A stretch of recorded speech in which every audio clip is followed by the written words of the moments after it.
পথাৰত গাৰ নোম শিয়ৰি উঠা দুগৰাকী কিশোৰৰ ওপৰত যি ধৰণেৰে মৰেল পুলিচিং বা যি ধৰণে তালিবানী কায়দাৰ আক্ৰমণ চলোৱা হ'ল এই গোটেই ঘটনাটো আচলতে আমাৰ বৰ্ণনা কৰিবৰ কাৰণে আচলতে কোনো ভাষা নাই আৰু ভিডিঅ'ত যি ধৰণে স্পষ্ট হৈছে যে 17 বছৰীয়া শইকীয়া উপাধিৰ এগৰাকী কিশোৰ আৰু আন এগৰাকী 17 বছৰীয়া কিশোৰ দুয়োগৰাকীকে যি ধৰণেৰে খুলি হাত খুদা গাত বালিকে লগাই দিছে এই গোটেই কথাটো আচলতে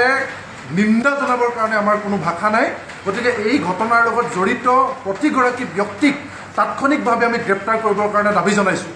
অভিযোগ উঠিছে যে ৰাজু শ্ৰেষ্ঠ আৰু ৰঞ্জিত শ্ৰেষ্ঠ ৰাজু শ্ৰেষ্ঠ হৈছে বিজেপি বৰপথাৰ মণ্ডলৰ সাধাৰণ সম্পাদক আৰু ৰঞ্জিত শ্ৰেষ্ঠ হৈছে তেওঁৰ ঘনিষ্ঠ এই দুয়োগৰাকীৰ নেতৃত্বত এই ঘটনা সংঘটিত হৈছে আৰু দুৰ্ভাগ্যজনকভাৱে আমাৰ এটা জাতীয় সংগঠনৰ সৰুপথাৰ সমজিলাৰ সভাপতিগৰাকীৰ নামো তাত সাঙুৰ খাইছে এই গোটেই ঘটনাটো আচলতে এটা জাতীয় সংগঠনৰ সাধাৰণ সম্পাদকৰ নাম সাঙুৰ খোৱাটো দুৰ্ভাগ্যজনক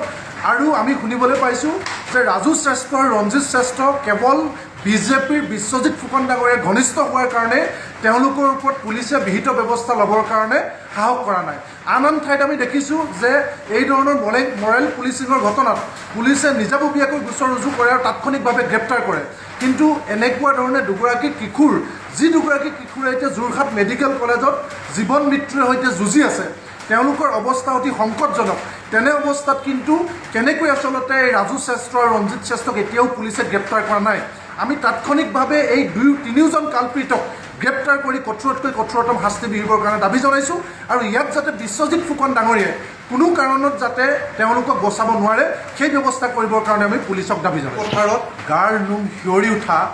দুগৰাকী কিশোৰৰ ওপৰত যি ধৰণেৰে মৰেল পুলিচিং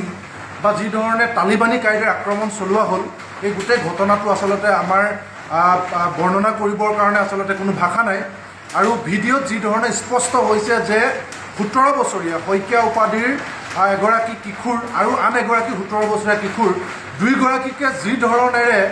খুলি হাত খুদা গাত বালিকে লগাই দিছে এই গোটেই কথাটো আচলতে নিন্দা জনাবৰ কাৰণে আমাৰ কোনো ভাষা নাই গতিকে এই ঘটনাৰ লগত জড়িত প্ৰতিগৰাকী ব্যক্তিক তাৎক্ষণিকভাৱে আমি গ্ৰেপ্তাৰ কৰিবৰ কাৰণে দাবী জনাইছোঁ অভিযোগ উঠিছে যে ৰাজু শ্ৰেষ্ঠ আৰু ৰঞ্জিত শ্ৰেষ্ঠ ৰাজু শ্ৰেষ্ঠ হৈছে বিজেপি বৰপথাৰ মণ্ডলৰ সাধাৰণ সম্পাদক আৰু ৰঞ্জিত শ্ৰেষ্ঠ হৈছে তেওঁৰ ঘনিষ্ঠ এই দুয়োগৰাকীৰ নেতৃত্বত এই ঘটনা সংঘটিত হৈছে আৰু দুৰ্ভাগ্যজনকভাৱে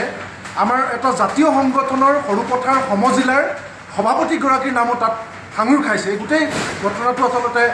এটা জাতীয় সংগঠনৰ সাধাৰণ সম্পাদকৰ নাম সাঙুৰ খোৱাটো দুৰ্ভাগ্যজনক